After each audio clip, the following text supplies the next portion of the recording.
Good afternoon and good morning, everyone on the chat. My name is Justin Mulenga, American Center Assistant at the US Embassy here in Zambia. Welcome to the third session in the series of the American Spaces virtual programming amidst COVID-19 pandemic. So today we are privileged and honored to host the Global Innovation Summit alumni and information and technology entrepreneur, Mr. Mike Kaingu.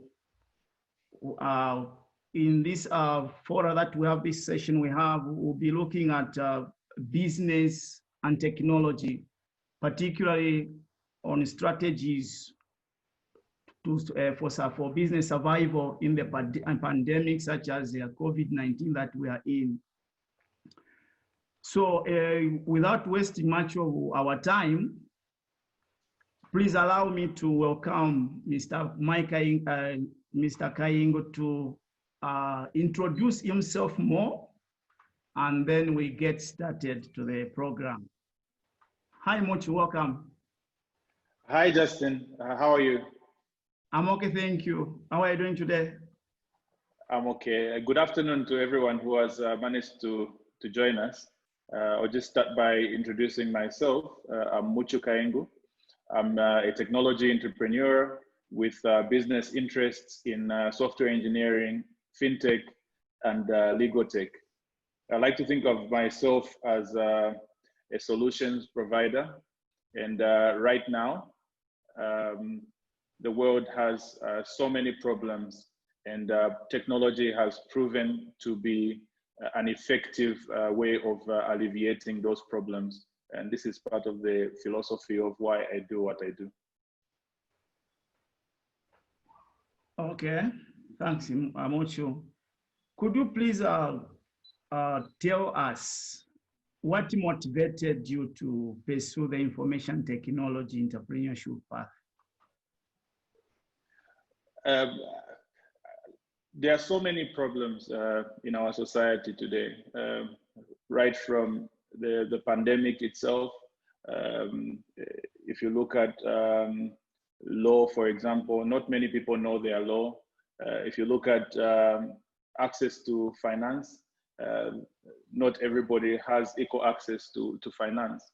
And technology has, for me, been a leveler where the barrier to access these services can be lowered by adopting technology. And since I already had a strong technological background, I felt in order for me to contribute effectively to the world, I would have to do it on my own terms. And that's why I became a technology entrepreneur. Okay, that's great. That's great. So can you share some of your experiences of doing IT business in Zambia and beyond? Yes, it has been very, very exciting. It has had its ups and definitely has had its downs as well. There have been some challenges in terms of building the right team, raising capital, and also getting people to appreciate provision of information services. So being based in a third world country, Zambia, it's challenging to sometimes get people to pay for information. So those are some of the challenges that we have faced. But on the plus side, it's been very great for us because the barrier to entry is very low in terms of running a technology business. We have had access to global business opportunities, and technology has also provided us the ability to quickly pivot some of our business models. At the moment, I would say that technology is the best business for the pandemic. Okay, thank you, Muchu. Let me just remind our participants that we'll open up a session for questions, where you'll be given a chance to ask, and then you will be able to raise your hand. And sometimes, if you are able to type in a question, please do so in the in the chat box. Otherwise, we'll continue meanwhile with our guest speaker. So Muchu, the world is troubled. We are in this pandemic of COVID-19. How have you been affected as an entrepreneur in this environment? Well, some of the problems we are facing currently, Justin, around some businesses, some of our key clients still being closed because of the pandemic. Some of our customers have downsized their workforce. And we're also seeing that deals are now taking a little bit longer because of certain restrictions imposed by the pandemic. You find that some organizations move a little bit faster when they are able to meet physically.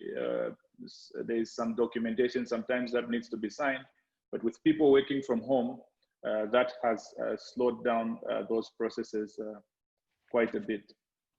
But on the plus side, we are also seeing positives coming out of the pandemic, with a lot of businesses pivoting to an online business model. We are also seeing that translating into more sales in our business. I'll give an example of our lending business as well, Lupia.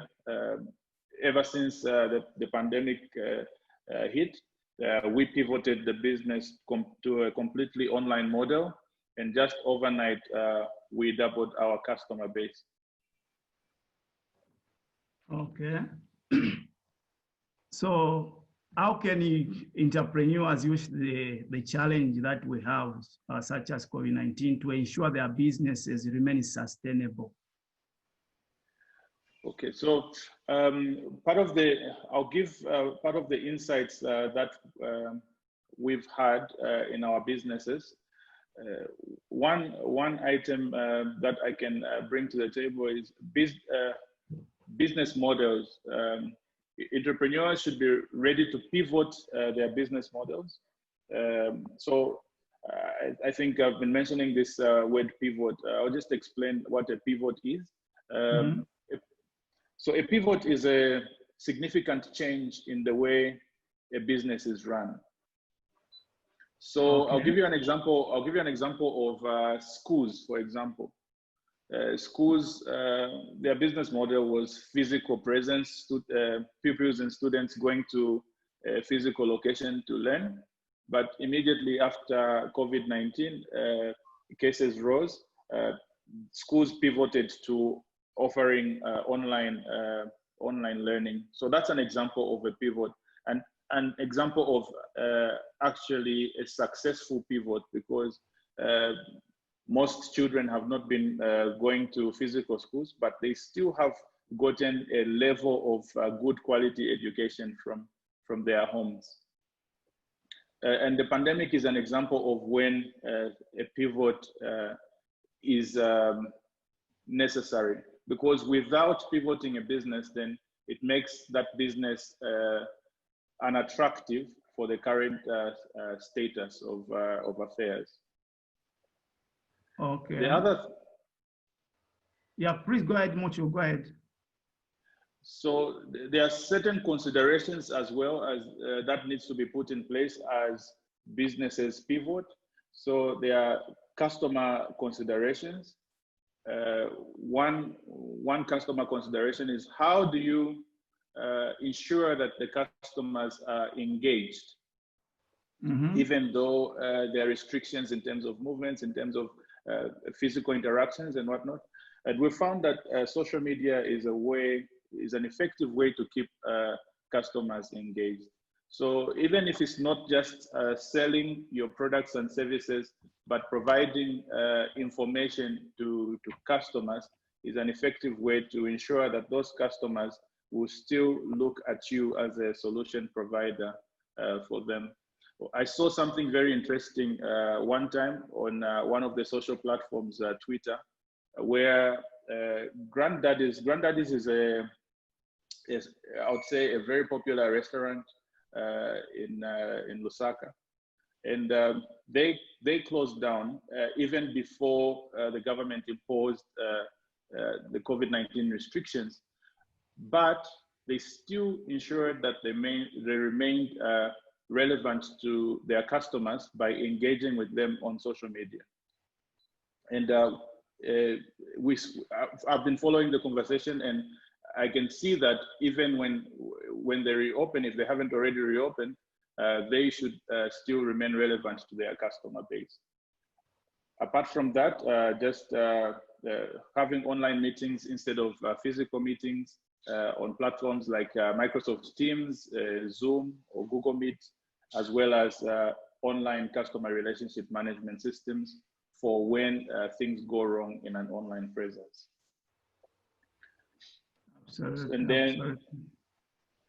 Please go ahead. And then some of the other considerations are workforce considerations, where it has become necessary for some companies to consider work from home solutions to ensure that their workforce stays safe. So again, the same tools that I mentioned for online meetings with customers can work for work from home, like Zoom, Teams, Slack, and Google Meet. But we have to remember that we don't live in a perfect world. So even though employees are working from home, we still have challenges such as load shedding, connectivity, and also just challenges around managing the remote workforce. So for load shedding, for example, organizations also need to consider putting additional measures for the employees to be connected. So such measures would be around providing alternative energy solutions. Okay. And then for new entrepreneurs, this has brought about huge opportunities in terms of new business models, and mostly online business models.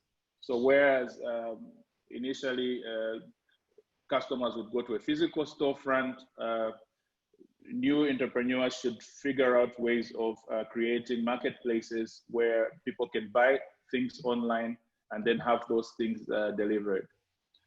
Another example is in one of the areas that is quite dear to my heart, which is the law.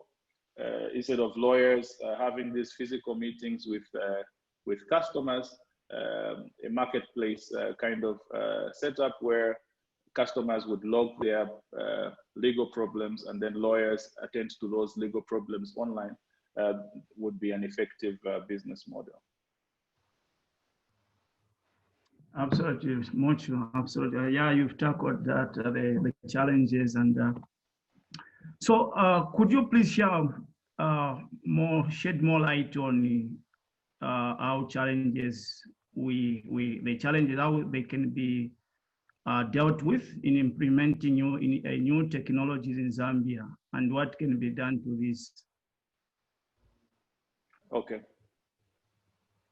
So the challenges around implementing new technologies, customer adoption, we still, being in a third world country, not all customers will have access to the internet or to smartphones. And then also considerations on revenue generation, especially if the business model does not have a tangible product or service, but rather is an information service. There are challenges around actually getting people to pay for that content.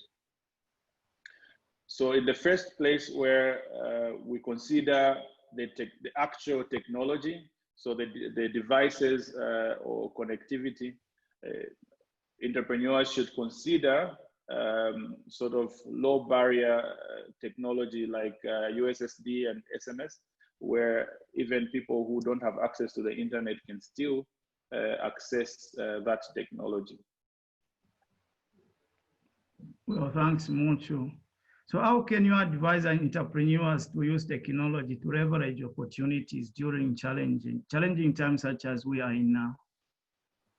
So it's around basically looking at their business models and pivoting to providing effective online presence for those businesses. So if someone has a physical storefront, they can easily create an online version of that business, and it's very easy to do it these days on a website like Facebook, for example. An entrepreneur can quickly set up a storefront, and then apart from that, can easily connect to services such as delivery services, and overnight they would be able to attend to their customers. Okay, great.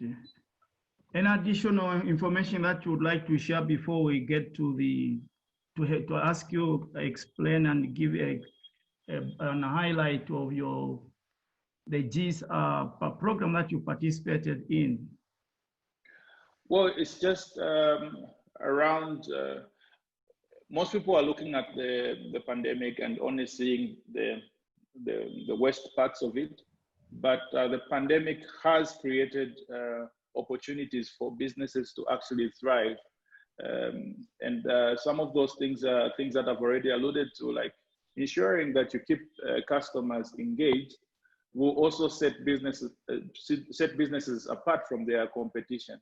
So whereas their competition has closed, businesses that keep customers engaged will ensure that they both retain their customers, but also gain new footprint in terms of customer onboarding. And then I've also seen an opportunity in terms of addressing actual concerns of customers. So at the moment, customers are concerned about health. So if I go to a restaurant, for example, I'm concerned that maybe the person is not wearing a face mask. So if businesses could use platforms like social media to address those concerns by showing customers what the measures they've actually put in place in the businesses, then customers then start to get more comfortable with those businesses. The other thing is embracing technology for online business models. And then the last thing is just re-strategizing businesses. This is an opportunity to re-strategize businesses and pivot them if necessary. Okay, thanks, Muchu. We have a question from the audience. Is asking that one of the concerns by IT-focused businesses is the lack of market-appropriate training in Zambia. How have you dealt with this issue as an entrepreneur? And do you offer internship opportunities for college or university graduates interested in IT? Yes, we've seen that challenge, and I alluded to it earlier. That's one of the challenges in terms of building an effective team. So we do offer internship programs to ensure that we then impart the knowledge and experience that we've gained over the years into our new hires. We have a program running with UNZA and also ZICAS, where we bring in fresh graduates and then we train them and then also incorporate them into our running projects. Okay, absolutely, absolutely. Perhaps we can have questions from the participants at this point. Sure, Justin. I see a question from Cynthia. So Cynthia, I'm gonna unmute your microphone. You can go ahead and ask your question.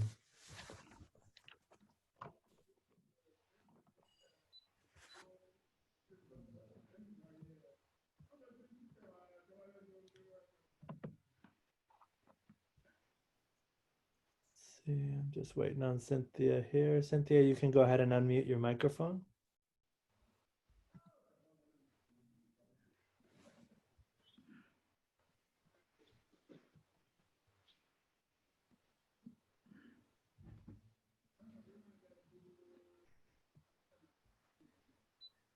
She might be just having some challenges. So maybe in the meantime, we can, oh, there she goes. Okay, go ahead, Cynthia.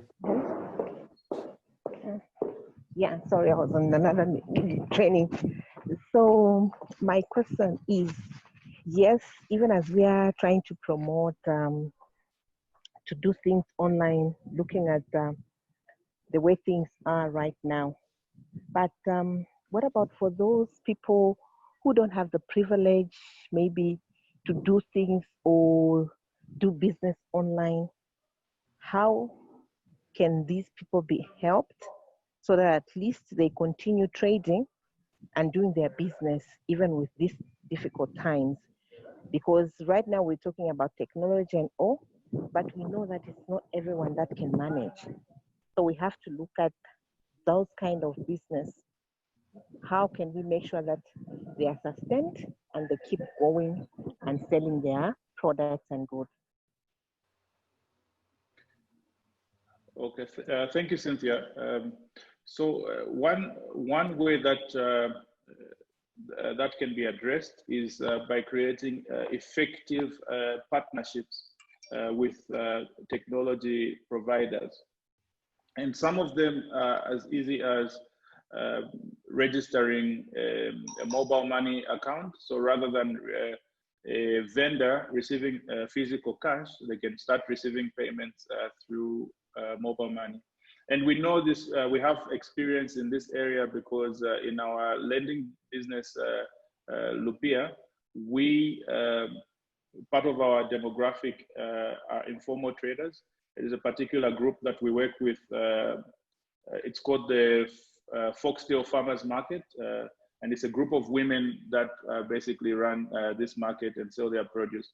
And one of the ways that we help them is ensuring that they can transact using mobile money as opposed to using cash. Because at the moment, most customers are quite averse to physical cash transactions.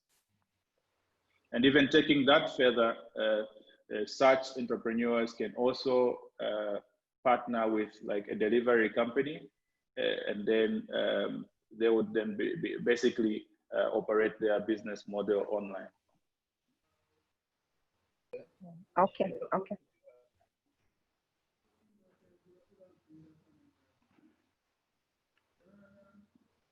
Well, I think you can go ahead and help us identify those that are raising their hands. Sure, there's no questions at the moment. Justin, do you want to go ahead and have talk about the program, the global okay. institute? Sure. Yeah. Sure. So Muchu, you participated in the Global Innovation Summit. So can you please share some highlights from that program and how it has impacted your dreams? Okay. In fact, that story is very dear to my heart because that is how I became an entrepreneur. That was 2014. I had just left my my formal employment, so I had just developed a mobile app for retailers to be able to track their transactions in their business, helping them basically become more profitable by giving them data about the operations of their business. So I went to, I qualified for the program, and then I actually went for the finals. And that experience was a huge eye-opener. It provided me the validation and the confidence that I needed to start my business in 2014. I met amazing people, mentors, friends, and I've still kept in touch with them. Huge opportunities have come my way just because of the participation in that program. I'll give an example of last year. I attended the Aspen Ideas Festival in Colorado, and this is all because of one of the mentors that I met in 2014, who I have stayed in touch with. So my network of global entrepreneurs, mentors, and friends has, well, it started then, but I've maintained that up to now, and it's still bearing fruit for me as an entrepreneur. Okay. So how many countries participated in this, and how many were you? Do you remember? Yes, there were over 150 countries around the world. Okay. And so initially there were about 600 applicants, and then in the finals were 30. So how many from Zambia? 2 from Zambia. Oh, great! Congratulations. Yeah, the other gentleman is my good friend Mawano. He's also in the technology business. Okay. Oh, great. Paul, do we have any other questions from the audience? Sure, there is a question. I just wanted to ask while we're on the topic, are there any ways, Justin or Muchu, for other people to join this this program, the Global Innovation Program? Justin, Muchu, do you want me to answer that? Yeah, please go ahead. Yes, so this is an annual program. The application window for this year hasn't been announced yet, and I'm sure because of the pandemic, there'll be some challenges in an actual physical attendance. So I'm thinking that it might be an online competition this year around. But it's from 2014 all the way up to last year. It has been consistent, and it has been running. Okay. All right, great. So we have a question now from Chombwa. Chombwa, if you want to ask your question, go ahead. Hi. Yes, I wanted to find out. Mine is a bit complex. I wanted to find out from you, Kaingu, how is social media good in terms of like marketing? Let's put it like Facebook. If you're into small scale business. Okay, so Facebook is very effective in terms of marketing your business. Yeah. But one way that you can actually be more effective is paying for adverts. So most entrepreneurs perhaps just post content without boosting the content, but it does make an actual difference if you boost the content by paying a small fee, and it could be something like $5 or $10, but that investment will make a huge difference in terms of how many customers you can reach. And then the other thing is around analytics. So rather than just boosting content blindly, I would advise actually going through the reports that are provided by Facebook. And those reports actually show you which demographics your adverts are effective in, and who are actually looking at those ads, and then you can target similar people to the ones who have already liked your content. Okay, so in short, somehow it can work out using Facebook. It does work out. I can tell you for a fact that it has worked. It has worked for us. We have only started doing physical marketing like billboards right now, but all along we've always used social media. And apart from boosting content or paying for ads, the other way that social media can be quite effective is around the public relations angle. So personally, I do things like this, like come online, give presentations like this, and even before the pandemic, I would travel and then also use that as part of the PR that then gets people seeing what we are doing in our businesses. Okay, thank you.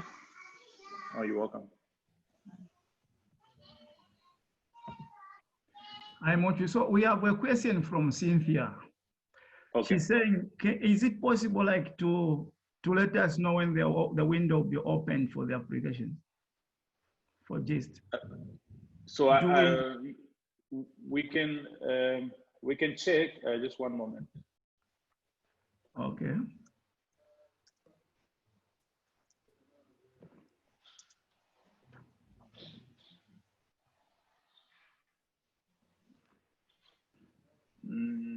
There isn't an indication right now.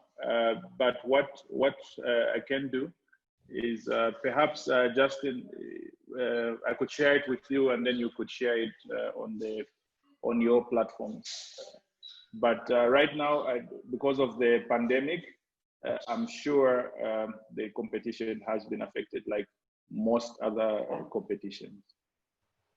Okay, but are you able to give a website where perhaps the audience can go to and check for themselves, a website? Yes, yes, one moment.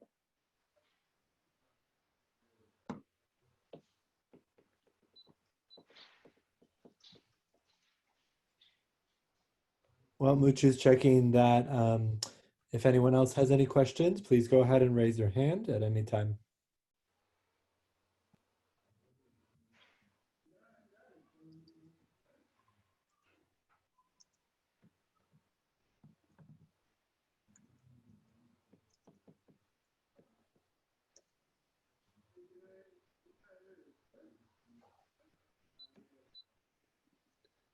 Okay, so I'm going to put it right on the chat. Okay.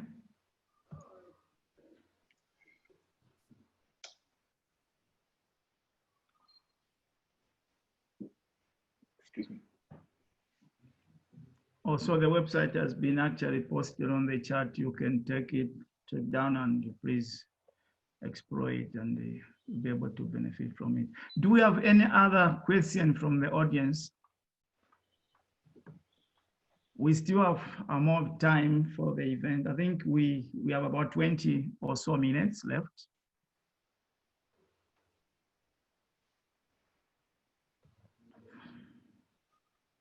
It looks like there's no other questions at the moment.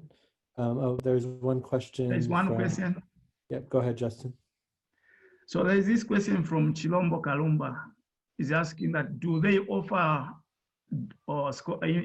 internship for university students? I didn't hear the answer. I think that was this question. Can you repeat yourself, Muchu, on this one? Yes, we do. We do offer internship. Explain how they can benefit from the internship and how they can apply. Okay, so I'm gonna put email addresses where they can send their applications to. But in terms of benefit, they can benefit from the learning experience.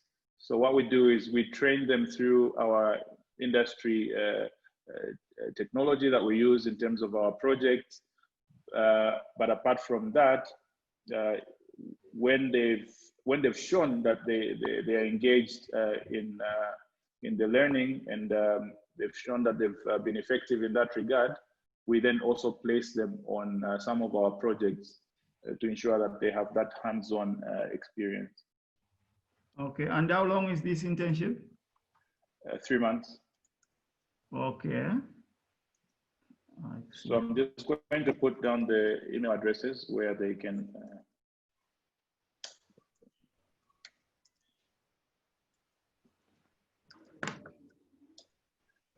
Okay, so I've put the email addresses in the chat where they can send their credentials, those who are interested in the internships. So who are eligible to apply for this internship, Muchu? So in the past, we've been biased towards technology students or technology graduates. But as we have expanded in our businesses, we are also open to business type roles like in administration or in finance. So right now it's very open-ended. We can place interns in there's a wide variety of roles. Like at Lupia, for example, at the moment we are hiring for, there are about 6 or 7 open roles that we are hiring for, but those are for people who already have some experience. But that just goes to say that we're not biased towards any type of qualification at the moment. Oh, great. That's nice. Okay. Okay. Thanks, Muchu. Welcome. Yeah, Paul, do we have any other question? I think not at this time. Muchu, do you want to give any closing remarks, any last advice for our entrepreneurs out there? All right, thank you, Paul. It's just around what I can share is my journey. It hasn't been it's ups and it's down. So for new entrants into the technology entrepreneurship space, my advice is just to hang in there and just make sure that whenever you face challenges, you learn from those challenges and not give up.